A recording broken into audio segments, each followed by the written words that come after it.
Donc, bienvenue à tous à notre podcast. Aujourd'hui, ce soir, on est avec une invitée très, très spéciale.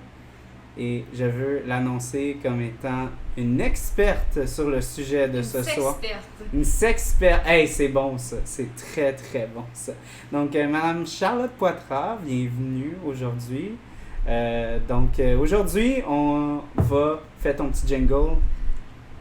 Moi, là, c'est une chanson là, qui me rappelle des beaux souvenirs des années 90. Comme on peut pas mettre la toune, je vais la chanter. Let's talk about sex, baby. Let's talk about you and me. Let's talk about my little face, Elle est complètement blind, voilà. guys. Ah ouais. Une chance, j'ai pas chanté, sinon vous avez déjà perdu. Donc, on parle de sexe, de cul, de tout ce qui est autour de la sexualité ce soir. C'est un sujet qui m'intéresse vraiment beaucoup dans les médias québécois. Je trouve que c'est quand même quelque chose qui est quand même pas très... assez tabou dans le monde de la critique. Pas tabou, mais jugé, je dirais. Ouais, jugé. Il y a comme une espèce de... Je faisais ma recherche, c'était vraiment difficile de trouver comme des sources, à part comme les grosses choses comme vraiment très, très scolarisées et tout ça. Donc, c'est ça. Puis, on boit pas de bière ce soir. Ben, officiellement, on boit pas de bière ce soir parce que Madame Charlotte n'aime pas la bière. Je bois pas d'alcool, en fait. Je bois aucun alcool, puis j'aime même pas la bière sans alcool. Alors, ce soir, c'est... Bubble Tea! Ma boisson préférée. Je suis super contente. En fait, je suis venue juste pour ça. Ouais, elle est venue juste pour ça. J'ai dit, tu veux-tu venir? En fait, là, j'ai dit... C'est quoi qui va te faire venir? Bubble tea. Ok, ben on va avoir du bubble tea. Mais Mira n'a jamais eu de bubble tea de sa vie. Non. Ses filles ont dit, faut que tu boives ça. Puis elle a toujours dit non. Puis, Ouais, à chaque fois, j'étais comme non. Fait que là, j'y goûte pour la première fois. Alors, en fait, elle goûte pas pour la première fois. Elle a goûté comme à peine, 30 j'ai secondes fait un avant. taste. 30 secondes avant que le podcast enregistre. Merci Mira, tu nous as toutes volé. Je suis désolée, mais regarde, moi, je suis comme certains hommes, des fois, je suis précoce. C'est saveur melon-miel. Ça goûte vraiment le Ça melon. goûte vraiment Faut le le melon. voir avec la paille pour avoir les bulles. Ouais, mais faut que j'aspire, hein. Ouais, faut que tu aspires. J'aspire à... Ah, puis j'ai pris les versions très sucrées. L'intérieur m'a dit qu'il fallait que... Ma blonde m'a guidé très fortement parce qu'elle est plus experte en bubble tea que moi. Je suis comme mitigée. En fait, c'est pas que c'est mauvais. C'est mais spécial. Je suis pas habituée de boire un liquide froid puis d'avoir des bulles. C'est comme si... ça me fait penser à les desserts, là, les puddings au riz ou justement tapioca. Puis là, les bulles sont beaucoup plus grosses, sont exagérées. Fait que il y en a des plus grosses que ça. C'est les petites, ça. Ah oui? Ça, c'est les petites. Ouais, mais c'est comme n'importe quoi. On commence par un petit 16. Moi, je suis un beginner. Mm-hmm. Là, après ça, tu peux grossir selon ton expérience. Moi, je suis dans le beginner des bubble tea. Mais c'est ça que j'aime dans les bubble tea. Il faut que tu te forces pour pogner les bulles. Surtout quand tu as tout fini ta boisson, il reste juste la glace. Les bulles sont pognées dans le fond. Plus je travaille fort pour avoir mes bulles, plus je les aime. C'est ça que j'aime dans le bubble tea. Tu les as mérités. Donc, Mademoiselle Charlotte, on veut tes credentials, on veut tes références, en fait. On veut savoir si tu es vraiment capable de parler du sujet qu'on va parler ce soir. Ah oui, en passant, je veux juste faire une petite parenthèse. Je suis conscient qu'il y a une fan qu'on entend en ce moment. J'ai voulu les faire souffrir, puis j'ai enregistré dans la grosse chaleur, mais vu que je les paye pas assez cher, ils ont dit on va partir si t'as pas de fan. Non. Il y a une fan ce soir, désolé, il fait ben trop chaud aujourd'hui. Fait que, on va l'entendre. Mais oui, non. Mais ça tombe bien, on parle de sexe, on est tout mouillé. Exactement. Fait que Charlotte Poitras, tes références pour tes capacités de parler du sujet de ce soir. On t'écoute. Alors moi, comme comédienne, je suis spécialisée en nudité, scènes d'intimité et danse érotique, dans le sens que je suis vraiment formée pour faire ça. Mes formations, c'est pas comment frencher quelqu'un, mais comment se faire respecter en faisant ça. Je défends souvent que comme un cascadeur doit se protéger pour pas se blesser physiquement, moi je dois me protéger pour pas me faire harceler, pour respecter les autres, pour me faire respecter. Également, j'étudie en santé sexuelle, je suis modèle érotique comme rédactrice, j'ai aussi écrit beaucoup sur la sexualité. Alors professionnellement, je mise tout sur la sexualité, mais dans ma vie personnelle, je suis bien plate. C'est drôle, c'était tellement comme Cordonnier mal chaussé. épique ce que t'avais dit, puis là, t'as comme... Ouais. Moi, je reste modeste. T'as comme genre tué le climax, genre d'un coup. Mais ouais. Ok, donc, hey, on est vraiment, vraiment, vraiment content qu'elle soit là ce soir. Moi, je suis vraiment content qu'elle puisse nous éduquer, moi puis Mira, les deux non-éduqués sur le sujet. Wow, minute, là. Peut-être parle pour toi, Charles, là. Peut-être, Moi, je là. connais rien à la sexualité. Ouais. Parle pour toi. Donc, oui, ben, en fait, je suis content qu'elle soit là parce que je voulais qu'on parle justement comme de la sexualité dans les médias parce que, tu sais, veux pas, c'est un show sur le cinéma, mais aussi on peut inclure, tu sais, la télé et tout ça, c'est pas restreint à ça. Puis moi, j'ai toujours été comme fasciné, comme même avant que je pense à Charlotte, je voulais qu'on ait un épisode sur la sexualité. Parce que je trouve que c'est quelque chose de vraiment intriguant dans la culture québécoise parce que je trouve qu'il y a une espèce de comme aspect divergent parce que je trouve ça assez fascinant comme d'un point de vue géographique puis social. On est entre les traditions tu sais, plus européennes, vraiment plus comme ouvertes sur la sexualité et tout ça. C'est un petit peu plus comme dans notre bagage, comme un peu plus comme français. Mais en même temps, on est vraiment extrêmement influencé sur le côté nord-américain qui est extrêmement pudique, si on peut dire, d'un point de vue comme sociétal. C'est pas mal plus un accent sur la violence que sur la nudité. Le côté européen, c'est vraiment le contraire. Donc moi, je trouve ça vraiment comme assez fascinant. Puis plus j'ai comme fait de la recherche, plus j'ai trouvé ça comme vraiment intéressant. Comment je pensais même pas à quel point, tu sais, comment la Révolution tranquille a aussi affecté ça, parce qu'avant, c'était le clergé, en plus, avait une grande influence sur tout ce qui était produit d'un point de vue cinématographique, puis d'un point de vue juste sociétal en général, là. Donc, c'est sûr qu'il y avait beaucoup plus d'aspects comme vraiment comme restreints sur la sexualité, puis... En tout cas, là, c'est juste moi qui parle, mais moi, je voulais savoir comme, tu sais, vos opinions par rapport à l'aspect vraiment plus comme médiatique de la chose. Parce que surtout toi, tu as beaucoup d'expérience là-dedans. Moi, j'irais avec... je laisserai commencer Mademoiselle, vu que c'est notre invité, puis Oui. on m'apprend à vivre. Et puis, Oui, on est bien élevé. la politesse, c'est de laisser commencer l'invité. Ben moi, je dirais qu'on voit beaucoup de sexualité partout dans les médias. Même à Radio-Canada, ironiquement, c'est la chaîne de télé où j'ai été le plus souvent nue. Mais on aime aussi détester la sexualité. Par exemple, plusieurs savent que j'ai participé à Célibataire et nu. Et même si on se permet de la nudité complète censurée à la télé, une émission où les gens sont totalement nus pendant presque toute l'émission, c'est une émission qui a été conçue pour qu'on la déteste. Puis quand on montre le sexe, c'est souvent pour dénoncer que c'est quelque chose de négatif. Par exemple, Fugueuse, on dénonce l'exploitation sexuelle des mineurs. Alors, on aime montrer le sexe, mais on aime surtout beaucoup le détester. Alors, il y a peut-être une vision hypocrite là-dedans. Puis aussi, on juge beaucoup les gens qui sont proches de l'industrie du sexe, alors qu'on adore en consommer. C'est ça. Moi aussi, je trouvais qu'il y avait vraiment comme un aspect comme vraiment comme très hypocrite sur la chose, tu sais, surtout comme un aspect où est-ce que, genre, tu sais, les travailleurs du sexe puis tout ça, c'est surtout comme une industrie qui est vraiment comme répressée, tu sais, quand on va plugger, fait que t'as un podcast sur le sexe, etc.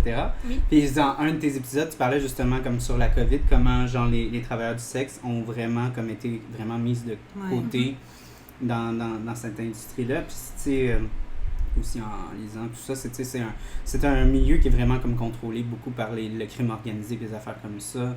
Puis c'est fou comment genre... Moi ça me fait de la peine, parce que, tu sais, je veux pas, la sexualité, ça fait partie de l'humanité, ça fait partie de la vie, puis il y a, comme tu dis, moi je trouve que les racines vraiment, tu sais, comme que je disais justement sur l'aspect comme chrétien, à quel point comme on était contrôlé par l'Église qui contrôlait tous les aspects de la vie, je sens qu'on a encore les vestiges de ça d'un point de vue comme sociétal, d'un point de vue comme subconscient de comment, comme tu dis, on aborde l'aspect de comme on veut l'exposer parce que c'est choquant, mais en même temps on veut pas l'exposer d'une belle façon, on veut l'exposer comme d'une façon à pouvoir comme le détester. Puis je trouve que ça avance pas les choses, au contraire, ça fait quasiment juste comme pas avancer du tout, là. On reste pris comme toujours en arrière sur le même exposé. C'est ça que je trouvais ça aussi un peu dommage quand je commençais à lire encore sur les films un peu exploitatifs qu'il y avait dans les années 70-80, puis là je voyais ce que les critiques avaient à dire, puis je trouve pas que c'était vraiment différent de ce que les critiques disaient sur comme Il y a un film comme Les Trois Petits Cochons, une télésérie comme Célibataire et nu, tu sais, ou juste comme l'opinion en général sur comme l'aspect comme de comme vendre son corps et tout ça. Tu sais, c'est encore des sujets comme vraiment polarisants pour monsieur, madame, tout le monde, puis je trouve ça comme vraiment dommage. Si je peux donner un exemple de comment les travailleurs du sexe sont maltraités dans les médias, moi, comme j'ai dit, je suis spécialisée en nudité, scène d'intimité, danse érotique, j'ai joué beaucoup de travailleuses du sexe. Normalement, je fais pas de publicité parce que les marques veulent pas être associées à moi à cause de ça, mais à un moment donné, j'ai vu une publicité pour un produit de santé sexuelle. Alors, je me suis dit, ça parle de sexualité, je devrais pas avoir de problème. En plus, j'étais censée être figurante, donc non reconnaissable. Et à un moment donné, la directrice de casting, après m'avoir engagée, m'appelle pour dire ouais, Charlotte, comment je pourrais te dire ça? J'espère que tu vas dire non à ça, mais est-ce que tu as déjà joué un rôle où il y avait une vision de la sexualité, disons, négative, comme une prostituée?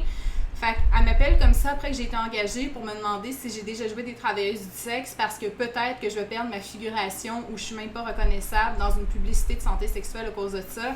Alors que j'ai fait ça comme comédienne. Je suis même pas une vraie travailleuse du sexe et j'ai failli être barrée d'une publicité de santé sexuelle parce que j'avais joué une travailleuse. T'as joué un rôle. C'est ça, c'est un rôle que j'avais joué. Puis il m'engage comme comédienne dans une publicité. C'est un peu n'importe quoi, là.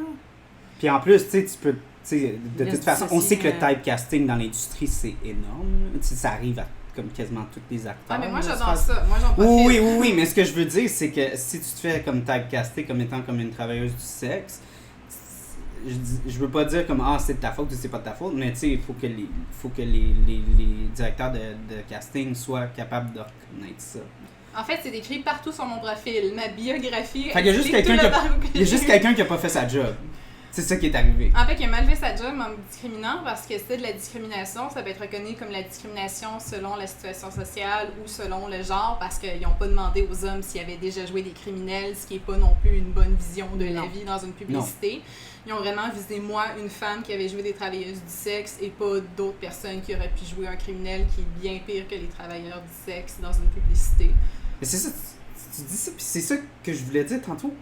On dirait que ça date des années 80, ce genre d'anecdote-là. Là. Genre, tu t'attends qu'en 2020, ça arrive pas, ce genre d'anecdote-là. Puis ça change, puis c'est pareil. C'est désolant. Hein? C'est vraiment on n'avance pas tant que ça. Il y a la technologie qui avance, mais sinon, des fois, les idées des gens, ils n'ont pas tant progressé que ça. Là. Moi, de ce que je m'aperçois depuis longtemps. Là. Malheureusement, avec toute l'information puis ce qu'on peut avoir accès, il reste encore beaucoup de jugements et manque d'information aussi, puis d'éducation encore plus. Là. Ayant 2 jeunes filles, là, je vais dire ça, c'est une autre chose qui peut faire peur. Là. L'endroit où ils peuvent aller chercher une certaine information, puis l'éducation sexuelle, des fois, là, ça aussi, c'est une autre chose. Donc, tu veux-tu, encore, là, je vais comme abuser de ton... Abuse de moi! Oui, je vais abuser de comme toute ton expérience. De toute ton expérience, tu sais, est-ce qu'il y a des choses que tu voudrais comme partager par rapport à comme ce que tu as vécu, ce que t'as vu dans l'industrie, des choses comme ça, on dit mais pas... c'est vague, mais on parlait de... Non, mais s'il y a quelque chose que genre tu veux comme... C'est quelque chose qui te vient en tête par rapport à ce qu'on parle. Est-ce que pendant que tu parlais ou que nous on parlait, est-ce que tu as une inspiration dans ta tête, tu as une idée, tu as dit « Ah oui, ça me semble, j'aimerais en parler ». Par exemple, on parle de discrimination. Dès que j'ai commencé à me spécialiser en nudité et scène d'intimité, dès que j'ai commencé avec modèle érotique, on me dit « Tu vas te fermer des portes avec ça ». En même temps, je m'en ouvre beaucoup d'autres que j'adore, que peu de gens osent prendre ces portes-là. Alors, c'est un choix que j'ai fait et je l'assume. On me dit très clairement, tu ne feras pas d'émission pour enfants, tu ne feras pas de publicité. Alors, dès que j'ai commencé à faire ça, on m'a déjà dit toutes les portes qui allaient être fermées, puis on m'a toujours dit, si tu fais de la pornographie, tu ne travailleras plus jamais comme comédienne. Je suis modèle érotique, mes limites, c'est que je monte pas ma vulve de façon explicite puis que j'ai pas de contact sexuel. Mais on m'a très souvent dit que si je franchis la limite puis je fais de la pornographie, là, je suis barrée totalement puis je travaillerai plus comme comédienne. On m'a très souvent dit ça. OK. C'est vraiment désolant, surtout que, tu sais, comme dans les émissions pour enfants, souvent, on va pas voir ton visage complètement. Fait que c'est quasiment juste une question de comme on va voir ton CV puis on va te refuser. Puis les enfants sont pas censés voir le contenu. Exactement! Ce que je fais. Si ton enfant voit ça, inquiète-toi pour ton enfant. Exactement. Ouais. C'est fou, hein? Je fais la fête des étoiles au centre d'achat, puis les parents ils me reconnaissent, ils me font des clins d'œil, puis ça les dérange pas. Là, Là, tu Surtout comme un mois après célibataire est né. Là, t'as le père qui est là, puis il fait des clins d'œil, puis t'as l'enfant qui fait papa, pourquoi tu fais des clins d'œil, fais des étoiles? Ah non, excuse, j'ai une poussière. Eh non, non, moi ça me rend sensible, tu fais des étoiles. Non, mais il était vraiment respectueux, mais il y a des parents qui sont très au courant que je fais ça. Sur des événements, je peux me permettre de travailler avec des enfants parce que je suis pas affichée à la télé ou au cinéma comme avec le public.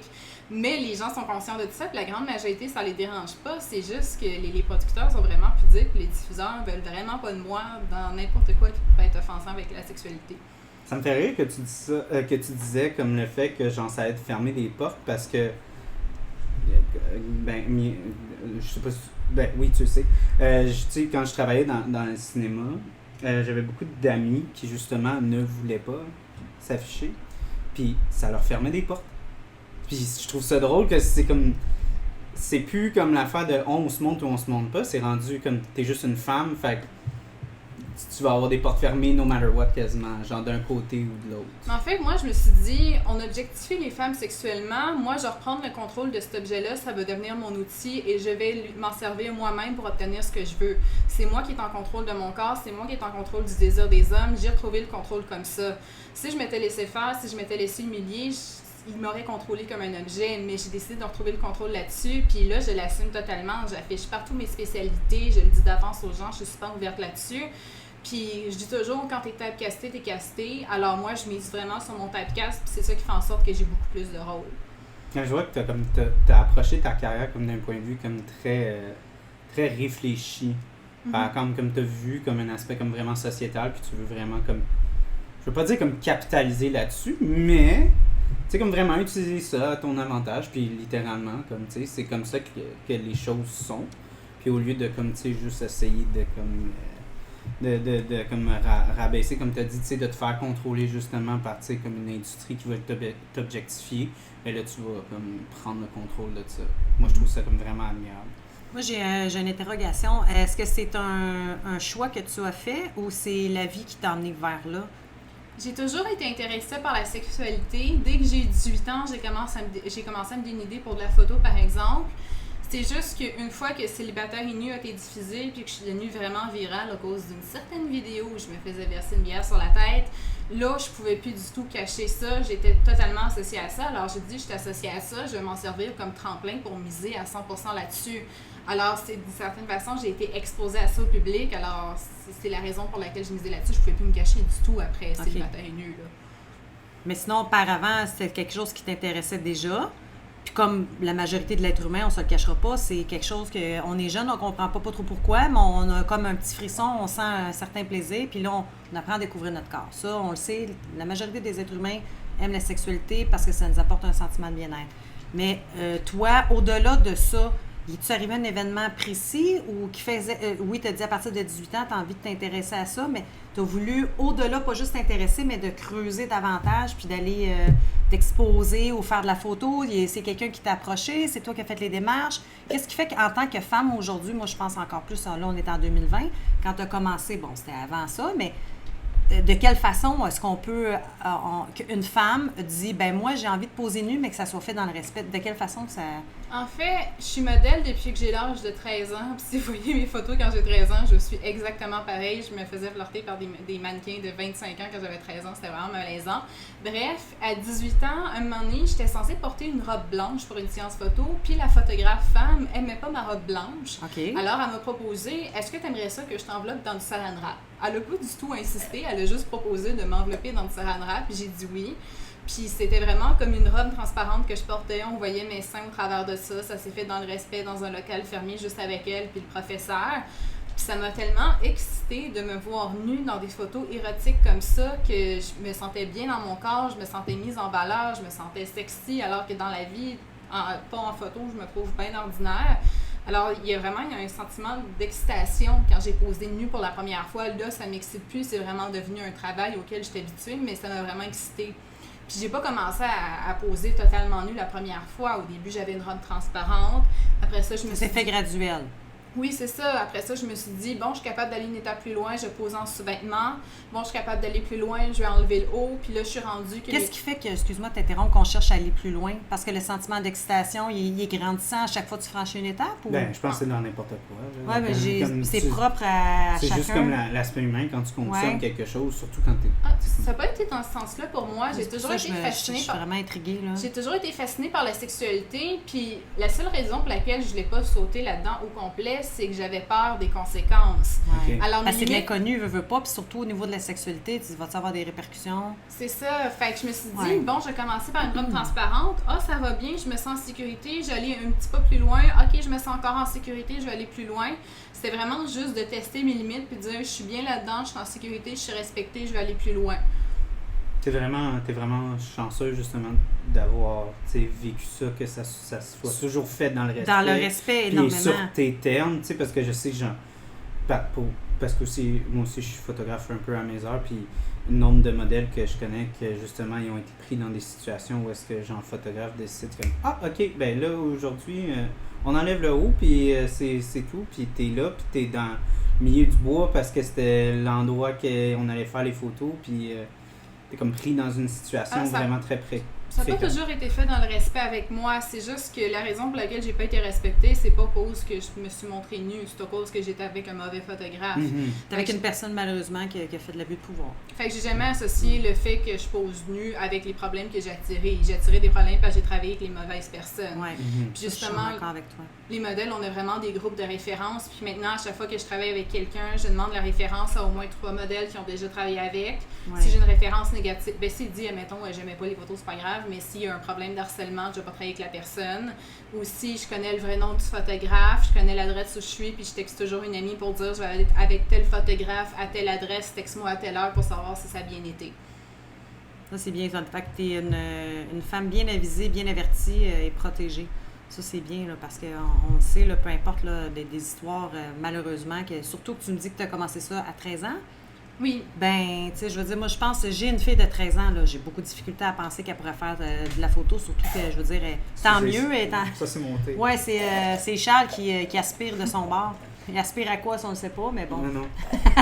Mais j'ai de la difficulté à croire. Bref, tout ça qu'à 13 ans, on est assez naïf, on a beaucoup d'expérience de vie. On sait que malheureusement, il y a bien des hommes. Je dis des hommes majoritairement. Surtout des hommes. Mais il y a des femmes aussi. Mais tout ça pour dire qu'il y a malheureusement dû avoir des jeunes filles qui ont dû se faire prendre au piège. Par expérience, moi, ça m'est arrivé. Fait que ben, franchement, là, si, exemple, un enfant va dans ce milieu-là, il faut que les parents soient présents parce qu'on ne sait jamais justement qu'est-ce qui peut se passer.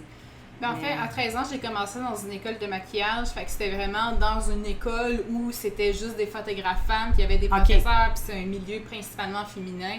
Alors, c'est un milieu très sécuritaire, puis mon père allait me reconduire. OK, là, t'es encadré, là. T'es pas parti. T'es pas allé juste comme dans un shoot random. Oui, c'est ça, parce qu'il y en a beaucoup qui font ça. Tu vois des publicités dans le temps, ils vous passez ça dans le journal, là. Je te parle de ça. N'allez jamais dans une agence qui fait une publicité dans le journal. C'est interdit par l'UDA et l'ACTRA. C'est toutes des arnaques. N'allez jamais dans une agence qui fait une publicité dans un journal. Voilà. Ça, c'est bon, ça. C'est bon Parfait. à savoir. On a eu le conseil ici. Ouais. Mais sinon, tu étais bien encadrée quand tu as commencé dans ton jeune âge. J'étais bien encadrée. Je me suis fait avoir dans le sens que je suis allée dans une agence qui faisait une publicité à la télé. Ils m'ont demandé genre 300$ de frais d'inscription, puis ils m'ont jamais donné de contrat. Ah non, ils m'ont donné un contrat où j'avais 16 ans, j'étais en robe de mariée. Je me suis fait harceler sexuellement par le gars qui jouait mon mari pendant toute la soirée, puis ils m'ont jamais payé. N'importe quoi. Fait que j'ai eu des mauvaises expériences, mais pas au point que c'était très dangereux. Là. Ah, t'as pas craint pour ta vie, puis on n'a pas abusé de toi physiquement? Dans ce sens-là? Ben, pas quand j'étais mineure. Okay. J'ai eu une expérience malheureuse qui était vraiment la pire quand j'étais adulte. À un moment donné, j'ai un ami en qui je faisais confiance, je l'adorais, il est super charmant. Il me dit « Ah bon, j'ai un deuxième rôle UDA pour toi, viens-t'en maintenant. » Je suis comme « OK, c'est quoi? » Il me dit « Tu fais une groupie. » Je suis comme « Elle fait quoi la groupie? » Il me dit « Etc. » J'arrive sur le plateau. il faut que je l'embrasse, que je fasse une scène de nudité avec lui, il y a de la Et nudité shit. dans la scène. J'étais pas du tout au courant. Puis moi, à l'époque, je savais pas qu'on n'avait pas le droit de demander de la nudité puis des scènes d'amour pas prévues. Maintenant, je sais qu'il faut que tu le saches d'avance, parce que c'est pas avant d'accepter le rôle. Et encore là, il faut que tu signes une annexe de nudité 48 heures avant de faire la scène pour savoir exactement ce que tu vas faire, puis qu'est-ce qui va être filmé, qu'est-ce qu'on va voir à l'écran. Ouais. Fait qu'il me demande ça sur le coup, puis c'est vrai que j'ai dit oui, juste dans le sens que je savais pas que j'avais le droit de dire non. Ben non, je comprends. Ben, c'est parce que tu le savais pas. Mais non. C'est ça. Moi, c'est juste drôle que tu dis Triste. ça parce que moi, je le sais parce que comme quand j'écrivais des scripts, ils disaient comme dans nos cours de script, c'est comme, OK, si vous faites des réécritures puis que justement il y a une De la scène, nudité. faut que comme toute la prod le sache comme quasiment Ouais. comme 2 mois d'avance pour justement comme tout ça. refaire les contrats puis tout ça. là. Fait que ça s'est fait sur le plateau, c'est vrai que j'ai dit oui, mais c'était pas un consentement éclairé parce que je connaissais pas les ententes à l'époque. Mhm. Puis j'ai refait un autre tournage avec ce gars-là parce qu'encore là, c'est un tournage UDA. Puis moi, je me dis, waouh, UDA, ça va être super bien protégé, pas Ouais. pantoute. Ah. Puis la vidéo que j'ai faite, c'est une vidéo de danse érotique où je faisais de la danse poteau. Il a voulu le mettre sur un site pornographique sans mon consentement. Ah, Il y avait ok. un comportement déplacé. Le tournage était vraiment très amateur. Il n'y avait pas de qualité technique du tout. C'était n'importe quoi. Puis Mais il te l'a vendu comme une vidéo ou c'était vraiment Parce que une moi, idée, c'était là? c'était vraiment ma une idée. question. C'était J'avais un vraiment contrat une idée. UDA. J'avais un Ah, contrat ouais. UDA. Mais tu dis, mon Dieu, les autres, c'est n'importe qui. Comment ça fait qu'il est associé à l'UDA, une personne comme ça? Ben, je ne vais pas parler contre l'UDA parce Non. que je ne veux pas m'attirer de problème. Je vais parler d'une personne sans. Non, on parle de ton expérience à toi propre, là, sans vouloir les salir, là, mais... Puis, C'est ça. tu sais, des fois, les expériences personnelles, des fois, c'est comme peut-être pas la globalité. non, faut pas plus, mettre tous là. les œufs dans le même panier, comme on dit, là. Exactement, oui, tu sais. Mais en tout cas, quand j'en ai parlé à l'UDA, ils ont dit qu'en effet, ils ont juste reconnu qu'ils m'avaient pas assez payé, fait qu'il fallait qu'ils me payent plus. Ils me devaient genre 300-400 $, quelque chose du genre. Il m'a payé, sauf que là, il m'a harcelé pour que j'y redonne son argent qu'il m'avait donné. Genre, il arrêtait pas de me texter pour qu'on se voit, puis j'ai dit que je voulais pas. Fait qu'il est allé au restaurant où j'allais tous les jours pour me voir. J'ai dit que je voulais pas le voir. Il m'a suivi dans la rue. J'ai dû crier que j'allais appeler la police pour qu'il s'en aille. Puis maintenant, à chaque fois que je le revois, il m'harcèle pour que je redonne son argent. OK, c'est un fou, là, Ouais. clairement. Oui, il y a un rapport de police à son nom, puis Ok, l'UDA, bon, puis au l'actrice moins. sont avertis qu'il me harcèle. J'espère qu'ils feront plus de contrat avec lui, hein, on va souhaiter ça. Puis c'est compliqué à interdire un producteur de produire, mais en tout cas, C'est une bonne chose que tu as dénoncé parce qu'il y en a beaucoup qui le feront pas, mais en même temps, c'est pas juste une question d'avoir peur des répercussions, mais c'est que si toi, tu le fais, il y a déjà quelque chose à son nom. Là, s'il y a une autre personne qui le fait aussi, qui le dénonce, bien là, ça en fait plusieurs charges à son nom. à Moi, ce lui. qui me Fait que terrifie- c'est important de le faire. Moi, ce qui me terrifie surtout, c'est que s'il le fait, puis il le fait avec assurance, ça veut dire que sûrement ça s'est déjà produit. Mais, Bon, mais en plus, c'est probablement. un gars tellement charmant. J'ai tellement C'est un d'amis en commun manipulateur avec lui. Moi aussi, je incroyable. le trouvais super charmant à l'époque, jusqu'à ce que je m'oppose à lui puis qu'il commence à me harceler. Puis ce que je trouve dommage, c'est que je m'empêche de faire des contrats parce que j'ai vu, oh non, il est ami avec ces personnes-là, je vais pas travailler avec. Ou Tu veux sinon, pas qu'il y ait d'amis connexes. ben, admettons que je sais qu'il est sur une production, je vais pas vouloir travailler dans cette Ouais. production-là. Si je sais qu'il est ami avec, je sais que peut-être il parle dans mon dos en disant que je dois de l'argent, justement. Fait que ça me fait peur, puis je parle pas de l'UDA en général, mais dans toute ma vie, quand j'ai dénoncé du harcèlement, on n'a jamais rien fait. Le mouvement MeToo, c'est super hypocrite, on dénonce, mais on prend aucune action contre ça. En tout cas, de mon côté, il n'y a jamais d'actions qui ont été prises en général à toutes les personnes à qui j'ai dénoncé. Mais savez-vous à quoi je suis en train de penser, vu qu'on parle de ça? Moi, j'ai un flash, là, j'ai quelque chose qui me vient en tête, c'est que malheureusement, on dirait que le sexe vient tout le temps avec soit danger, peur ou inquiétude. À quel moment où est-ce qu'on peut vraiment avoir une sexualité épanouie, sans danger? Je dis pas que ça arrive pas, là. Je dis juste que trop souvent, le sexe vient avec beaucoup de choses plus ou moins agréables. Ben, Ça, moi, c'est depuis longtemps. ben, là. moi, je trouve qu'il commence à y avoir beaucoup plus de femmes comme toi, Charlotte, qui sont en train de comme prendre S'émanciper puis prendre le taureau par les prendre cornes. contrôle de leur propre Ouais. sexualité. Tu sais, comme le mouvement OnlyFans, ça a pris beaucoup de traction. Puis, tu sais, t'aurais jamais pu faire ça il y a 10 ans. Comme socialement, ça n'aurait pas été accepté. Les filles, pas autant de filles comme posteraient publiquement qu'ils ont un OnlyFans puis tout ça. Puis je trouve que c'est vraiment comme beau. Je sais pas c'est quoi, moi. OnlyFans, c'est une plateforme où tu peux vendre un abonnement à ce que tu fais. Il y en a qui font ça pour du chant ou de la danse, par exemple. Mais Ça- OnlyFans. C'est comme, Seulement les c'est fans. comme Patreon. Sauf que c'est beaucoup C'est moins quoi Patreon? crosseur C'est que quoi? Patreon. Je sais même pas c'est quoi Ok, Patreon. c'est justement, c'est comme elle a dit, c'est des plateformes. Ok, c'est une plateforme qui existe, les gens peuvent s'inscrire. Moi, je veux vraiment comme Sur comprendre. OnlyFans, tu vends un abonnement, admettons, il y en a qui peuvent publier des vidéos, des photos de leur passion. Tu peux vendre également, tu peux recevoir du pourboire, tu peux vendre des trucs en privé. Mais ce qui est très cool avec la plateforme, c'est qu'ils sont ouverts aux travailleuses du sexe. Donc, tu peux vendre des photos de toi nu, tu peux vendre des vidéos pornographiques, tu peux vendre toutes sortes de travail du sexe-là, sauf des relations sexuelles en échange d'argent, vu que c'est interdit de faire la promotion. Mais c'est surtout du contenu. Oui, c'est du contenu. Ouais. Mais il y a de tout, là. C'est pas juste, ça n'a rien à voir avec la sexualité, là. Il y a de ça, Ben, mais il y a de ça. Oui, il y a de ça, je mais dirais ce c'est n'est pas... quasiment majoritaire. C'est majoritairement ça parce que c'est une des rares plateformes qui accepte ça. Mais si tu vas sur leur Instagram de OnlyFans, ils essayent de parler de n'importe quoi d'autre que ça, juste pour avoir l'air d'une plateforme qui fait d'autres choses. C'est juste beaucoup pour la sexualité. Du fait que c'est une des rares plateformes qui accepte ça et qui est sécuritaire. Depuis quand ça existe? Ça fait pas trop longtemps. Ben, que c'est utilisé. C'est récent que c'est super populaire. Mais je sais pas depuis combien de temps ça existe. Qui a parti ça? C'est-tu américain? C'est du courant? Je suis payée US, fait que ça doit être américain. Ouais, c'est américain. Parce que tu as des plateformes comme Meet Your Model, c'est ça? Meet Your Model. Pas trop les autres. Tu sais, mais ça c'était comme français, je pense que c'était européen. Genre, en tout cas, c'est pas grave, là, mais c'était comme un peu la même perspective, un peu. Mais je pense que les filles ont commencé à diverger vers le OnlyFans parce que je pense que c'est eux qui ont les meilleurs cotes pour le revenu là, en tant que tel. En fait, ils prennent 20% de l'argent que je fais, ce qui ressemble pas mal à Patreon, je crois. Ce que j'aime beaucoup, c'est que la plateforme est super facile à utiliser. Patreon, c'est juste des abonnements mensuels que je vendais à l'époque. Mais là, je peux recevoir du pourboire, je peux vendre des vidéos ou des photos en privé. Puis également, j'ai pas encore eu de problème avec ça, mais ils m'ont dit que si quelqu'un volait mon contenu puis le publiait ailleurs, il allait faire de quoi? Parce que sur Patreon, quelqu'un volait mes photos puis les mettait sur des sites de porno. Ma question était la suivante, c'est est-ce que c'est un site qui est sûr que non seulement les gens qui publient des choses, est-ce qu'ils font une vérification et ceux par la suite qui viennent consommer ou acheter, est-ce qu'il y a une vérification aussi de ces abonnés-là? Donc abonnement et abonnés. Moi, est-ce que c'est bien organisé? Parce que là, tu racontes quelque chose qui est arrivé sur Patreon. Là, Quand j'ai dû m'inscrire, il faut que je me prenne une photo de ma carte d'identité puis une photo de moi avec ma carte d'identité pour prouver que j'ai 18 ans et plus. Je sais pas comment ça marche les autres pour s'inscrire, par contre, ceux qui s'abonnent à moi.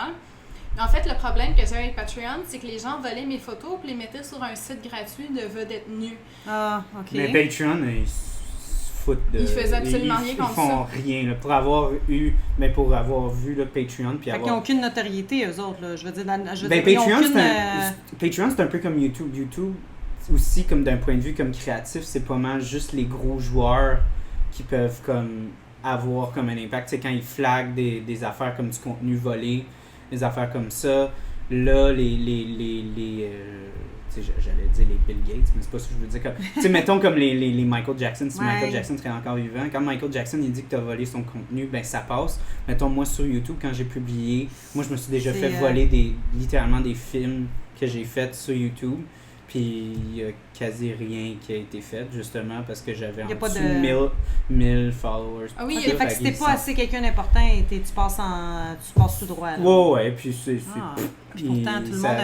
c'est un peu la même chose avec Patreon. Pour avoir parlé encore là, beaucoup de filles qui travaillent avec Patreon, c'est pas vraiment une plateforme incroyable. Comme des fois, quand il y a des problèmes de format d'image, il faut qu'il y ait comme 100 personnes qui disent puis qui envoient un email à Patreon pour qu'ils fassent quelque chose. T'sais. En tout cas, juste pour dire à ceux qui volent mes photos, la première fois c'est un avertissement, la deuxième fois c'est une mise en demeure, puis la troisième fois c'est une poursuite. Alors faites attention, cette fois je prends des mesures légales. OK. Les gars, ou les filles, attention. Oui, être humain qui est là, qui nous écoute. Si vous y avez pensé, pervers et faites-le perverse, on vous regarde. Non. OK, hey, moi je pense qu'on va changer de thé. Moi j'ai fini, je sais pas pour vous autres. J'ai pas fini, j'ose pas le boire parce que je vais pas faire de bruit. Non, c'est correct. Je ne terminerai pas moi parce que si je veux prendre je sais pas si... Donc, grosse parenthèse. Ouais, il aime ça les parenthèses. J'aime ça les parenthèses. On parlait de nos animaux homosexuels. On parlait de nos animaux. Ouais, exactement. Non, mais pour de vrai, genre, je voulais comme peut-être comme recentrer vers un peu plus comme les œuvres, tout ça, tu sais, vos opinions. Ben, tu sais, qu'on parle un peu peut-être plus comme du cinéma, comme spécifiquement, tu sais, plus comme des choses qu'on voit qui qui se répètent ou des choses qu'on aimerait ça comme parler, je sais pas. Moi, j'ai une autre question, puis c'est une question ouverte à vous deux. Quel a été votre premier rapport de la sexualité à la télé, votre première expérience? Est-ce que c'est quelque chose que vous avez choisi de regarder ou ça a donné que vous étiez devant la télé puis ça a passé? Ou ça a été quoi votre premier rapport télévisé avec la sexualité? Depuis le plus loin que vous pouvez y penser. C'est tellement présent que j'ai pas un souvenir précis, dans le sens qu'il y a des connotations sexuelles, même dans nos émissions pour enfants. On réécoute adulte des émissions pour enfants, puis il y a des connotations sexuelles. Mais, OK, attends. Là, ce que je veux dire au sens plus précis, c'est que, bon, comment, on pense tout à Pascaro qui faisait comment qu'elle se lavait un chat, elle était à quatre pattes parce que le bras. C'est pas ça ma question. C'est que tu sais que tu regardes carrément un contenu à caractère sexuel. Puis que tu devrais pas, j'imagine. C'est ça. Ouais. Je me rappelle, c'est ça ma question. Je me rappelle un moment donné, on écoutait un film pour adolescents, puis c'était 13 ans et plus. J'avais peut-être 11 ans, fait que c'était pas si grave que ça, 13 ans et plus. Puis la fille montrait ses seins dans un film de 13 ans et plus. J'étais comme, sais-tu vraiment 13 ans et plus montrer ses seins dans un film? Puis mon père, il trouvait ça drôle. Il contrôlait pas trop ses enfants. Fait que j'ai été choquée de voir que la nudité comme ça soit permis dans un film qui était 13 ans et plus et pas 18 ans et plus. C'est là que j'ai un peu bouleversée. Je suis comme, j'avais pas le goût de voir ça, là. C'est-tu québécois, américain, européen? C'était américain, traduit en français sur des chaînes francophones. Ah! OK. Ça m'étonne beaucoup, justement, parce qu'on sait que les Américains sont vraiment très... pudiques. Très pudiques, en général, sur leur point de vue de contenu cinématographique, en général.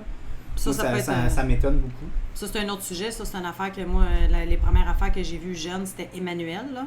Hey, pour parler parce que je vais être... Ah non, ça me rajeunit pas, là.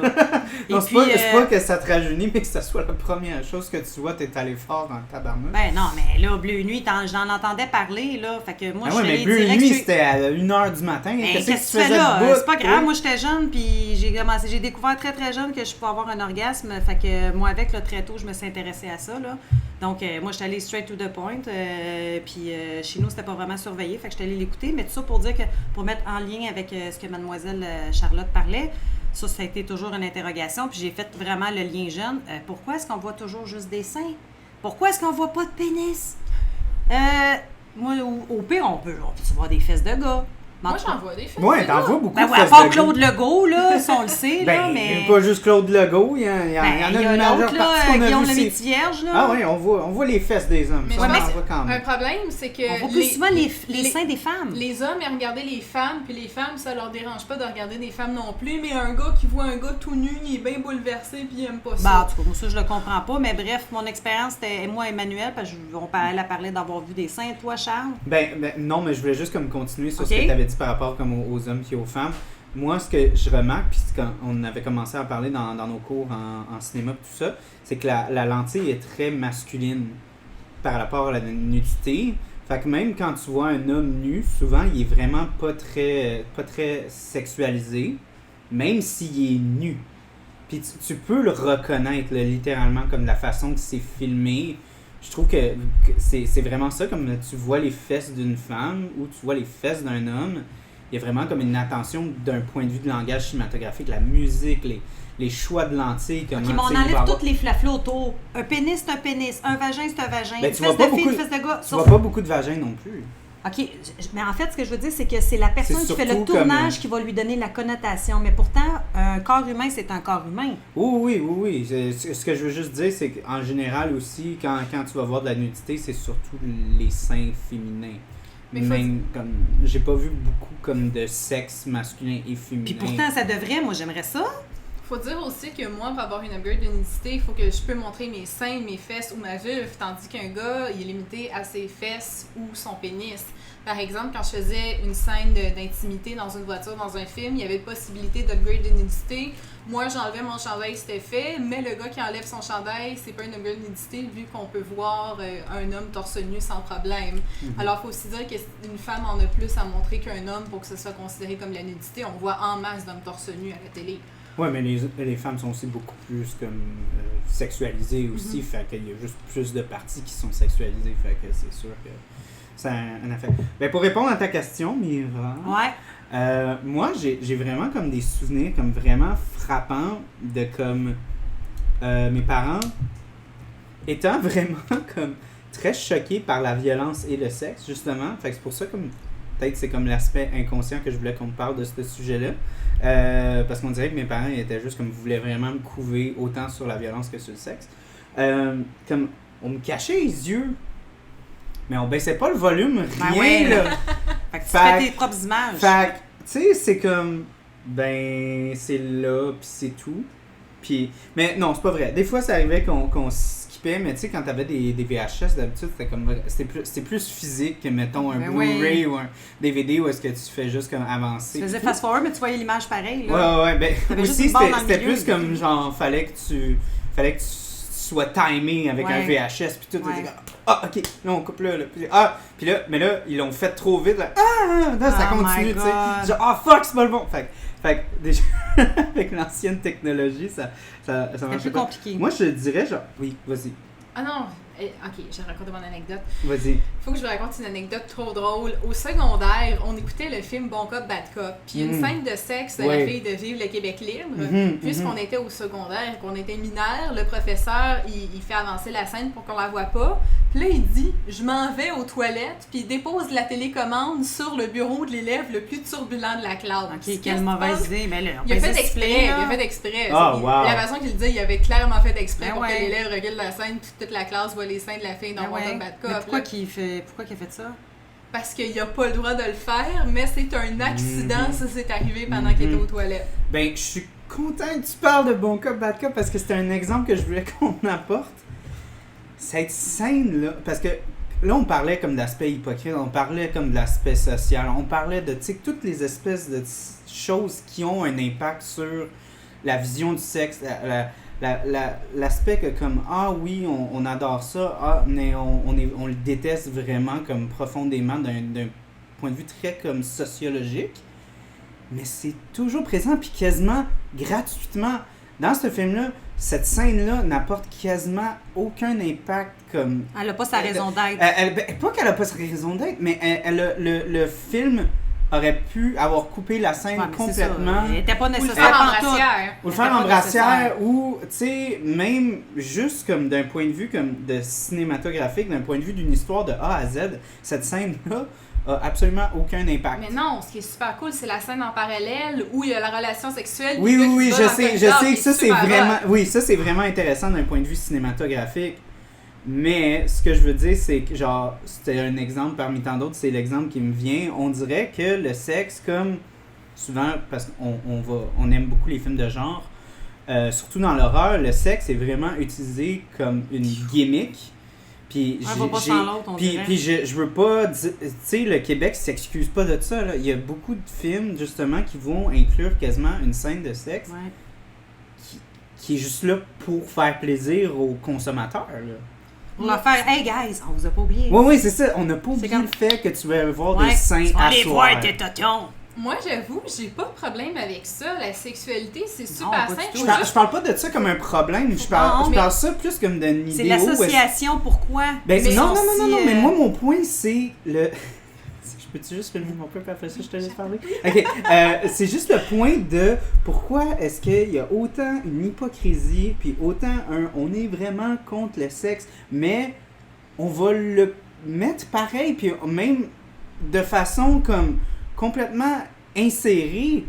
Moi, je suis quelqu'un de comme vraiment comme, tu sais, je m'assume à 100%, fait que moi, ça me fait chier du monde, justement, qui sont comme un peu hypocrites sur le fait de comme, on déteste le cul, mais on veut l'avoir dans chaque blockbuster, chaque film. Il y a tout le temps quasiment d'une façon comme insérée, comme il nous faut une scène de fesses. Ouais. Comme littéralement, comme elle a quasiment pas rapport, comme le film marche. C'est comme un bubble tea, ça prend les bubbles dans le fond. Ben non, ça c'est... Là, on a du Jello en ce moment. Moi, je suis pas contente. Je n'aime pas la version Jello. Non, mais ça, on peut le voir, ça a une connotation tant qu'à moi aussi. Ça peut être vu sexuel, ça. Le Jello? Ben, les bubble tea. Genre des filles tout nues dans le Jello? Non, le côté... Juste comme ouais, d'aspiration. Ouais. Il y a un côté... moi, je trouve que... Ça, c'est une autre affaire. Non, mais on parle de le côté un peu chinois, mais là, tantôt on dit Hong Kong et tout ça. Mais eux autres, ça, c'est une affaire, hein, que moi, qui m'a fait capoter. Les premières BD... sexe que j'ai regardé et les films japonais à caractère érotique. Pourquoi c'est toujours des adolescentes au secondaire? Ouais. Puis qui boit du bubble tea, probablement, avec des petits beaux genoux, qui vont dans une école privée, puis ils se font défoncer par des machines. Eux autres sont Est-ce que vraiment vous voulez qu'on violents. déconstruise l'aspect sexuel de... Non, mais eux autres, gens? c'est des frustrés sexuels, là, c'est clair, là.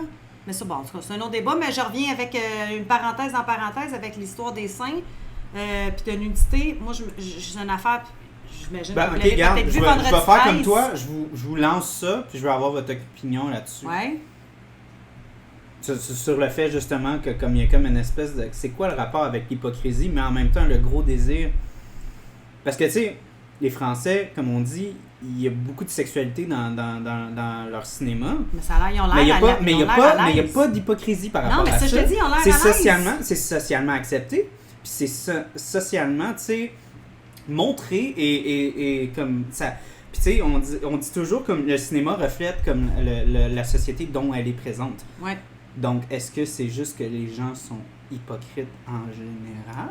Ben, on est entouré. Le Canada anglais, c'est super prude. Ouais. Radio-Canada, je suis tout le temps nue. Radio-Canada, en anglais, faut surtout pas voir un mamelon quand je joue une danseuse nue. Alors, le Canada anglais, il est beaucoup plus prude. Les États-Unis sont beaucoup plus prudes. On est entouré de gens prudes, puis on est beaucoup influencé par cette culture-là. Alors, on veut secrètement de la sexualité, mais on n'ose pas l'assumer, puis c'est plus politiquement correct de dire qu'on n'aime pas la sexualité. Moi, c'est comme ça que je le vois aussi, sincèrement, de la même façon que j'ai eu une forme d'éducation. On pense aussi à les parents, quelle forme d'éducation sexuelle qu'il y avait. Probablement, il n'y en avait comme Pas. Ouais. Et puis, l'information, il n'y en avait comme pas. Je pense à ma mère qui était éduquée dans un couvent, là. Mm-hmm. Qui n'a jamais vu probablement les chevilles de sa mère.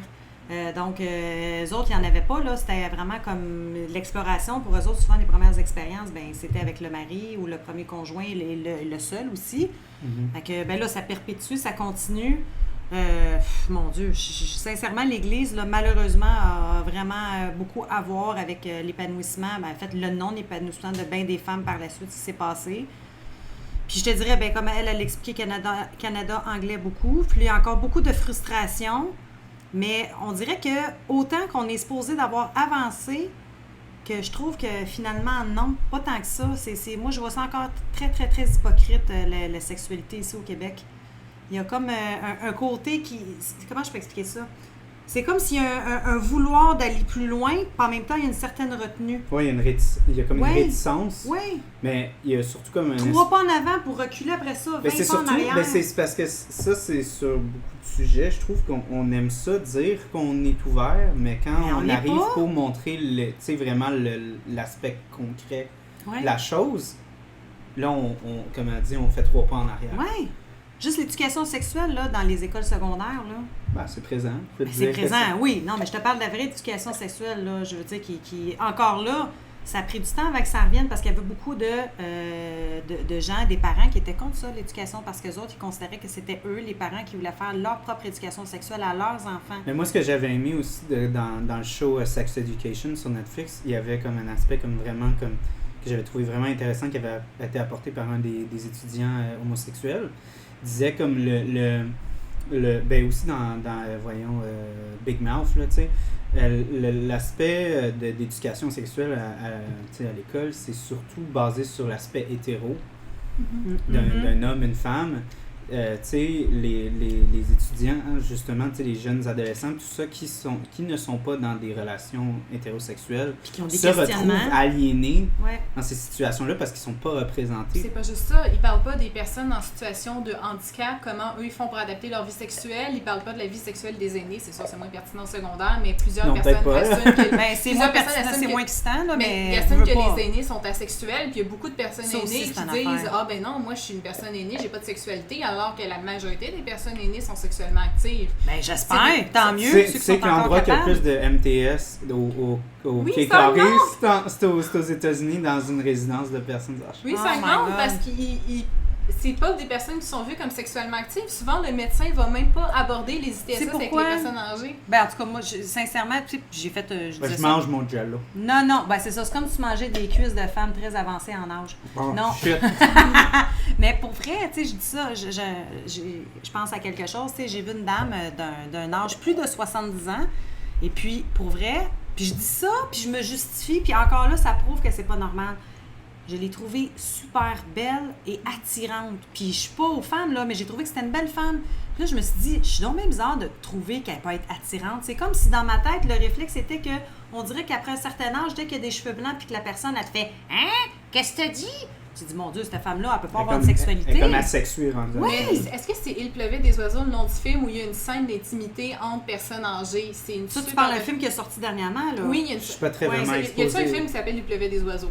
Oui. Ça ressemble Oui, à ça, récemment, je c'est crois un que film oui. québécois. C'est ça, il y a une scène, Oui. il y a une scène d'intimité entre personnes âgées. C'est une super belle scène qui montre que oui, les personnes âgées peuvent être sexuellement actives. C'est très rare qu'on voit ça au cinéma, Mais la moi, télé. je l'ai jamais J'admire vu. beaucoup qui ont montré ça. Le film ou la scène? Non, la scène. Puis je trouve ça intéressant que ça ait eu lieu puis qu'il se passe des belles scènes comme ça parce qu'un être humain, tant si longtemps que tu es vivant puis que tu peux avoir encore des fonctions, bien, même si tu as un homme, exemple, rendu à un certain âge, j'ai la difficulté à avoir des érections, il n'y en a pas. Il y a d'autres façons de faire plaisir aussi, mais à partir du moment où ton cerveau fonctionne, tu es bien, tu éprouves des désirs. Fait que, tu sais, C'est aussi comme le nombre de. Tu sais, le nombre de. Voyons, excuse-moi, j'ai un blanc parce que c'est un podcast puis il faut que j'arrive sur le mot on the spot. Ouais. Parce que moi, c'est pas scripté, tu sais. Fait que non, mais tu sais, toutes les hormones qui sont aussi relâchées durant, tu sais, justement, Oui, les quand tu activités vieillis. sexuelles. Ah, OK, toi, tu parles les effets bienfaisants. Oui, c'est ça, tu sais, veux pas, c'est ça que tu recherches aussi. Oui. Comme physiquement, ton corps recherche ces choses-là, puis tu sais, tu peux pas croire qu'à un certain âge, un certain moment de ta vie, ton corps va pas vouloir comme J'avoue. profiter. Je n'ai plus besoin de ça. Ah non, moi, T'entendais ça des fois, je n'ai Mais plus la besoin. sexualité change, ça va être beaucoup plus dans la longueur, d'en prendre son temps. Peut-être que Ouais. l'homme est plus capable d'avoir une érection, mais ils peuvent se masturber, ils peuvent avoir du sexe oral. Oui, il y a plein La d'autres sexualité façons. change et est plus censée C'est sur le s'adapter. pénis nécessairement. Oui, en effet. C'est de l'adaptation, moi, c'est comme ça que je le vois, puis tant mieux. En tout cas, moi, j'espère le plus longtemps que je peux y parvenir. Puis s'il n'y a pas personne avec moi, ben ça sera par moi-même. L'expression n'est jamais mieux servie que par soi-même. Exactement. Ouais. On parlait d'éducation sexuelle dans les écoles secondaires. Le problème, c'est que c'est juste concentré sur les risques de la sexualité. Il rentre, ben, tu vois, ça, c'est une autre affaire. C'est très négatif. Ça vient entacher le mental de l'adolescent. Ils parlent Pour pas vrai. de choses positives, genre C'est les bienfaits de la plaisir. masturbation, le Ouais. consentement. Ils parlent pas de choses positives comme ça. Comme ça, on voit surtout aux États-Unis, ils parlent juste d'abstinence qui marche Ouais. zéro comme méthode de contraception. Ben, oui, l'abstinence marche comme contraception, sauf du fait que les jeunes écoutent pas du tout ça, qui Mais ont non. des relations sexuelles pareilles. Là. Oui, ben oui. Juste parler de voici des images du TSS dégoûtantes qu'il faut pas pogner, voici comment mettre un condom. C'est On va n'importe même quoi. pas te parler de dick dentaire parce qu'on oublie qu'il y a des femmes lesbiennes. C'est vraiment juste concentré. Ah oui, puis la vidéo d'une femme qui accouche, qui fait en sorte qu'il y a 2-3 élèves qui perdent Les filles connaissance vont faire en classe. mon Dieu, je veux pas tomber enceinte, je ferai pas l'amour parce que ça fait. Non, ça, c'est du gros n'importe quoi. C'est ça, là. mais parler de comment communiquer dans une relation, parler de consentement, parler des bienfaits de la masturbation. Tu peux te masturber, ben, pas où tu veux, mais c'est super simple se masturber. Tu ne pogneras pas du TSS, ça va faire de mal à personne tant que tu le fais. Mais en pas temps de devant COVID, il faut se ton laver les mains comme faut avant. Hein?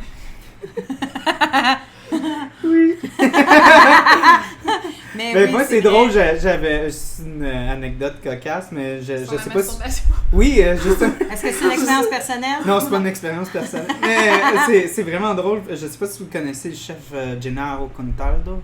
Mais oui, il est venu souper hier. Non, ok, pas en non, tout. ben, c'est Il un est italien, chef, hein? c'est un chef italien. c'est le mentor de Jamie Oliver. Ah, ok, oui, lui, je connais. Puis genre, c'était vraiment, ça m'a tellement fait pisser dans mes culottes parce que sur Instagram, il avait posté une photo, puis il avait dit genre, be careful, wash your hands when you cut the chiles, because when you put the man on the pee-pee, then you can, Ah, ben oui! C'est pas it can un pénis be qui very chauffe. dangerous. Puis là, j'étais juste comme, t'as Ouais. posté ça sur Instagram. Mais il y a bien C'était fait. un Il y en a post. qui vont le faire volontairement parce que ça va les exciter. Oui, non, mais c'est Ouais, la douleur moi, peut les j'ai exciter, tu sais, effectivement. comme tu as dit, c'est un gars de comme 73 ans, puis tout ça, tu sais, tu sais, puis moi, je trouve ça drôle, parce que justement, on est tellement pas exposé au fait que, tu sais, les gens d'une personnes âgées soient super actifs sexuellement aussi, tu sais, puis j'ai trouvé ça tellement drôle. Fait que, aussi, fait que là, moi, ça va être, moi, un message public, les gars, quand vous coupez des chili, faites attention. Ouais, n'importe quel piment. Moi, il y a un client Autant le pipi. pipi que les yeux, ça fait Ouais. très mal. Ben, moi, j'ai une anecdote là, qui est dans la même lignée de qu'est-ce que lui parle. Fuck le cinéma. Ah, non, mais en fait, non, c'est que tout va avoir un lien. Ah non, c'est Parce pas que le cinéma, c'est la réflexion de de la vie. Ben Fait que, oui, tu sais, parce que veux pas peux tu t'inspires de ce qui s'est passé autour pour le dramatiser ou peu importe, ton inspiration vient de ta vie quotidienne. Moi, il faut hein. que je sache, est-ce que vous allez finir vos bubble tea? Toi, t'as-tu T'es-tu fini? Non, malade. je l'aime pas. Ben, je l'aime pas avec du jello dedans. Ok, ben tu veux-tu juste Veux-tu peut-être qu'on le passe la boire, passoire, ouais? sans avoir du jelly? Hein? Je sais pas. C'est C'est ça ça. l'anecdote que je voulais te conter, mais je pense Oui. qu'elle est assez, mais elle, c'est clair qu'elle ne sait pas. Pour en venir avec les liens avec les piments, on travaille au même endroit, Charles et moi. Et puis, bref, on a un client qui vient comme 2-3 fois semaine. Ça fait un bout qui n'est pas venu, vraiment, pas dans le sens du terme, mais qu'on n'a pas vu sa présence. Puis, à un moment donné, il est en train de magasiner des piments parce qu'on vendait jadis des piments séchés dans un petit sachet. Fait que là, Ouais. moi, il est en train de regarder les piments. Fait que là, il me regarde puis il fait « Hey, ça, grande, là. Attention à ça si tu touches à ça. » Fait que là, je fais « Ah ouais, je commence ça. » Tabarnak, j'ai fait ça un chili, là. J'ai coupé ça tout. Je me suis lavé bien comme il faut, même en dessous des ongles. Le soir, si j'hésite de faire un petit gâteau à ma femme, j'ai mis ma face, tu sais, genre, je suis comme un gynécologue, mais pas chez gynécologue. Fait que tu sais où ce que j'ai à Et faire. voir qui t'a dit ça, Ok, c'était mais c'est un client. problème courant, là, les Ben, piments après une forts. minute, là, elle s'est mal criée. Moi, je pensais que j'étais sacrément. À moins d'une minute, je l'ai fait venir. Non, ça brûlait. Fait que ça, c'est une anecdote, puis il était très à l'aise de me conter ça. Moi, ça m'a fait Ok, rire mais- parce que j'étais pas mal à l'aise qu'il me conte ça. C'est Mais un problème courant. Tout Ouais. le monde a une anecdote de piment fort. sur Oh, des ouais, non, organes les sexuels. piments pour vrai, forts, ben, c'est moi, j'en ai vraiment... personnellement, ça m'est jamais arrivé pour vrai, tant mieux, là. Mais non, moi, les j'ai pas piments d'anecdote forts, c'est vraiment comme personnelle. très nocif pour La tu sais, sexualité. une sexualité épanouie. Ça peut être une mode d'abstinence, ça. Donc, les Ouais. piments forts devraient. Piments forts dans Nouvelle les méthode de couvents. conversation. Piments forts dans les couvents. Ouais, exact. Ok, on leur fait couper des piments forts le soir puis ils se masturberont pas la nuit. Ouais. Ah non, mais au Ça pire, rend pas avec, on met, là. on met comme une C'est industrie plus, de chili là-bas, genre les non-face, les Ce que je chili, devrais tout. faire, les petits garçons le soir avant de se coucher, là, d'un couvent, là, c'est ceux qui existent encore, ils leur mettent les mains avec du tabasco. Non, le tabasco, c'est comme pas aussi... Bon, ok, c'est ben d'abord, c'est il faut vraiment... frotter les mains c'est sur les, du c'est piment les, chili. en fait, c'est les huiles qu'il y a à l'intérieur Ouais, du qui piment s'échappent quand qui tu le s'échappent, coupes. puis qui Bon. vont... Puis vu que c'est de l'huile, ça va rentrer dans Bon. ta peau, Mais puis qu'est-ce qu'ils là, font? c'est absorbé par ta peau. Chaque enfant, avant d'aller se coucher, garçon, surtout de l'adolescence, quand ils commencent à avoir des érections, leur faire tremper les... Là, je suis en train de donner des idées, hein. OK, on oublie ça, non, cancel oublie le ça. projet. Cancel. On retourne à Charlotte. T'es vraiment Ouais, dark. J'ai rien à ajouter à ça, malheureusement. Non. J'ai aucune Non, mais ça a mis anecdote du de piment piment. fort et de sexualité. C'est-tu de là que tu penses? Il y avait une expression, on met du piment. Ça met du piment. Ça met du piment. C'est vrai! Quand on dit on va mettre un peu de piment, tu sais, Je pense c'est- que les gars, ils vont commencer à avoir des frissons quand ils vont entendre cette expression-là. là. Ouais. Puis il y a peut-être des formes de ça, c'est un autre sujet, le fétichisme, hein, ça aussi, probablement qu'il y en a qui sont dans la douleur, là, et qui aiment ça, là. Pas nécessairement corporel, de se Chérie, faire flageller, là. Coupe les jalapenos en soir. Chérie, prépare les piments, j'arrive. C'est vrai. Il arrive la job. J'arrive la job. En tout cas, On est toujours dans le sujet. J'avais t'as pas encore- fait mes recherches là-dessus, j'ai rien à T'as dire. pas rien à besoin dire. d'avoir Non, des c'est pas recherches. grave. On peut te faire C'est apprendre des spontané. affaires. C'est comme une Peut-être affaire. érection. C'est comme une érection, c'est spontané. Des fois, c'est comme ça arrive. En tout cas, donc, moi, en fait, je veux aussi te poser une autre question par rapport à ce que tu vois puis de ce qu'on a parlé. Toi, tu penses que c'est quoi l'avenir de la sexualité au Québec? Parce que t'es vraiment comme assez Elle est proche dedans, là. de ça. Je te dirais, qu'est-ce que tu penses qui va... Pas comme, genre, fait ta Nostradamus, mais c'est comme voir un peu c'est quoi les vagues qui vont comme suivre. Ben moi, selon mon expérience de plateau, on parle de plus en plus d'avoir des coordonnateurs d'intimité sur les plateaux de tournage. Ça, c'est des gens qui vont planifier les scènes d'intimité, qui vont discuter des limites de chacun, qui vont Aïe, aïe, ça coordonner existe la même scène. pas, ça? Ben, oui, ça existe aux États-Unis, dans le Canada anglais. Je veux faire ma formation de coordonnatrice en intimité, mais il n'y a même pas de formation au Québec. Puis la seule fois que j'ai travaillé avec une coordonnatrice d'intimité, elle venait des États-Unis, fait qu'elle connaissait pas les ententes canadiennes, puis les ententes n'ont pas été respectées. C'est moi qui devais y expliquer les ententes qui n'étaient pas respectées. Alors j'ai hâte que ça arrive au Québec, mais on veut que ça arrive au Québec, les coordonnateurs d'intimité. Fais juste, moi, je veux, pas juste pour moi, mais pour les auditeurs, coordonnateurs de sexualité, on parle de qu'est-ce qui est son rôle exactement? Ça, c'est quelqu'un qui va déjà délimiter comment la scène de sexualité va être faite selon le scénario sur le plateau de tournage, qui va délimiter les limites de chacun. Et comme l'avocate ou l'avocat de la personne qui va faire une scène de nudité. Comme un coordonnateur de cascade, mais pour les scènes d'intimité. OK. Comme que, quelqu'un qui fait des cascades peut se blesser physiquement, mais en scène d'intimité, tu peux te faire manquer de respect, tu peux manquer de respect aux autres, tu peux te faire harceler. Ça fait que ça va tout protéger ces enjeux-là. Aussi faire en sorte que, par exemple, on touche aux endroits où tu vas être touché, que ça respecte tes limites, qu'on voit ce qui est censé être vu à l'écran. C'est bizarre que ça n'existait pas. Ben moi, je suis vraiment comme surpris parce que, justement, comme l'aspect sexuel, je trouve que c'est vraiment très public d'un point de vue américain, mais d'un point de vue comme québécois, canadien, c'est vraiment pas exploré. Puis encore là, ça me choque beaucoup parce que je trouve que c'est tellement présent quand même dans le contenu québécois. La sexualité est vraiment présente. Puis, tu sais, je suis vraiment, tu sais, à l'affût de ce qui se passe aux États-Unis. Tu sais, je sais que c'est une équipe réduite. Je sais que, tu sais, des fois, il y a des doublures. Tu sais, des fois, il y a ci, il y a ça. Fait moi, c'est pour ça que quand tu dis ça, j'ai été vraiment surpris qu'il n'y avait aucune mesure qui était prise quasiment. Mais en fait, c'est moi qui dois connaître les ententes par cœur. Je me représente moi-même, je suis pas en agence. C'est moi qui dois négocier mes contrats. C'est moi qui dois dire j'ai pas eu mon annexe de nudité 48 heures d'avance. Envoyez-moi mon annexe de nudité, c'est obligatoire. C'est moi qui discute de mes limites avec les comédiens. Par exemple, avant de faire une scène d'intimité, je dis à quel endroit je peux te toucher. Puis il y a même des comédiens qui sont comme, pourquoi tu me demandes ça? Je suis comme, ben là, tu peux me demander ça parce que moi, il y a des gens qui touchent mes fesses quand ils m'embrassent dans la scène d'intimité, puis je suis pas d'accord avec ça, puis ils n'ont pas discuté de ça avant, puis je trouve ça bizarre qu'on discute pas de ça. Fait que c'est moi qui dois être ma propre coordonnatrice d'intimité quand je fais moi-même mes scènes d'intimité puis de nudité puis que je suis vulnérable. Ça, c'est pas normal, mais je dois le faire. Je suis d'accord avec toi. Puis aussi, je dois protéger les autres filles parce qu'ils font souvent, c'est qu'ils prennent des vraies travailleuses du sexe parce qu'ils sont très conscients que les filles connaissent pas les ententes. Puis mais là, c'est de l'exploitation. Moi, quand on pensait que j'étais une vraie danseuse nue, on m'a déjà demandé de la nudité complète pas prévue. Je l'ai fait parce que je savais pas qu'il y avait pas le droit de me demander ça. T'avais pas les ententes encore. C'est ça, fait qu'ils m'ont fait faire ça. Sinon, j'ai vu des plateaux où ils engagent des travailleuses du sexe, mais ils leur donnent pas leur contrat union sur un plateau union, où ils donnent une réplique à la danseuse, par exemple, puis ils donnent pas d'upgrade. Fait que je dis pas que tout le monde fait ça volontairement. Parfois, ils engagent des travailleuses du sexe vraiment pour que ça soit plus authentique. Ouais, plus authentique, quasiment comme du method acting. Admettons qu'une danseuse nue, elle sait faire de la danse photo, c'est super légitime. Mais j'ai l'impression qu'il y en a qui ont des mauvaises intentions là-dedans de profiter de ça aussi parce qu'ils font zéro l'effort de voir s'il y a des comédiens professionnels comme moi qui savent le faire puis ils vont direct c'est travailleuses du sexe. C'est-tu parce que tu penses que c'est trop compliqué? Ben, c'est parce qu'ils vont choisir la facilité? Moi, je trouve ça vraiment désolant que, genre, tu dois rentrer là-dedans puis genre tout savoir by the book parce qu'il y a personne, genre, sur un plateau qui est prête à, comme... Tu sais, pas te prendre en main, mais que tu dois rentrer quelque part et être... C'est quasiment comme si tu rentrais dans un magasin puis tu connaîtrais comme tout le code genre de protection du consommateur. Genre. Mais ça m'est arrivé sur un plateau qu'on m'a demandé de la nudité complète pas prévue, un plateau professionnel que je l'ai fait sans le savoir. Puis la comédienne principale est venue me voir et elle dit il était pas censé te demander ça, là tu parles à ton agent puis tu négocies ça. T'aurais dû lui dire écoute donc, t'attendais pas de me le dire avant. Mais là c'est pas de sa faute à la fille. Non, c'est une blague, c'est une blague, mais... Mais le pire, c'est que quand j'ai parlé à mon agent de l'époque, il m'a dit une fille l'aurait faite pour moins cher, fait que t'auras pas plus d'argent. OK, quelle réponse de merde! C'est ça qui arrive parce qu'avec l'UDA, t'as pas d'argent de plus garanti quand tu fais de la nudité. Avec l'ACTRA, t'es payé l'équivalent d'une upgrade. Si tu fais de la figuration, t'es payé comme acteur. Si t'es acteur, t'es payé comme principal. Fait qu'ils sont obligés de te payer plus pour la nudité. Fait que c'est pas prévu. Au moins, c'est garanti que t'as de l'argent de plus.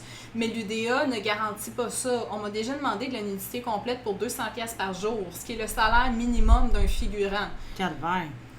Puis quand j'ai demandé de négocier un rôle muet qui est payé 260$ par journée pour 60$ de plus, puis ils m'ont dit t'as pas d'affaire à faire ça, j'ai dit ben j'ai pas d'affaire à travailler avec toi. Oui, mais ça c'est bien répondu. Je trouve que c'est bien en fait que tu sois bien préparé. Mais c'est pas toutes les filles qui sont pas bien préparées. Ce qui me choque puis ce qui me c'est que si tu le sais pas, tu te fais abuser. Pas juste mais ça. c'est tellement fait abuser, justement. Mais ce qui me trouble beaucoup, c'est que le monde du cinéma, c'est tellement un monde de... Ben, moi, une des raisons pourquoi j'ai comme fait pause sur le cinéma, c'est que c'est pas un milieu qui est vraiment très respectueux de tes capacités. C'est un milieu de contact, c'est un milieu de chance, c'est un milieu de... Tu sais, t'étais à la bonne place au bon moment. Puis... Moi, je respecte pas ça. Moi, dans ma tête, c'est comme t'es bon à faire ton travail. T'es bon, tu devrais te faire engager, mais il y a tellement de gens qui veulent faire partie de l'industrie que t'as toujours le commentaire comme « Hey, ferme ta gueule, on en a 5 autres derrière toi. » Je me suis souvent fait dire ça. Puis moi aussi, justement, je me suis fait dire ça, puis moi, j'ai dit « Hey, calice, là, j'ai fait mes affaires, puis tout, là, tu sais, j'ai pas à me faire dire ça, là, tu sais. Moi, je pense Mais, que si tu connais fait, ta valeur, fait c'est que moi, important ça me désole de suivre de ça. voir, justement, tu sais, comme des positions où est-ce que, tu sais, t'es une jeune femme, un jeune homme qui veut percer, qui veut prendre sa chance, qui veut, puis c'est sûr que 75%, sinon plus, des gens vont faire comme « Oui, c'est correct, c'est beau, je vais le faire. » Parce que, justement, ils veulent avoir leur big break. Ils veulent avoir comme « Ah, je veux continuer, tu sais, je veux pas être stoppé là. Je veux pas qu'ils pensent que je suis quelqu'un qui est dur à travailler. Tu sais, je veux pas comme qu'on me voit comme quelqu'un de difficile parce que c'est sûr qu'il y a plus jamais personne qui va me donner de contrat après ça, tout ça. Puis je le sens, puis beaucoup de femmes se retrouvent dans ces situations-là où est-ce qu'ils sont objectifs. Moi, il y a des gens qui veulent plus travailler avec moi parce que je me fais trop respecter sur les plateaux de tournage. Puis me faire trop respecter, triste, ça. je veux dire que je fais respecter les ententes qui sont négociées par nos syndicats, nos unions.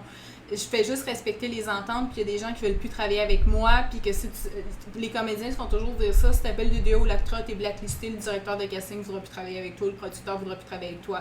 Ben moi, je dénonce, puis en disant non aux mauvaises personnes, mais les bonnes personnes me disent oui, parce qu'elles disent, elle sait ce qu'elle fait.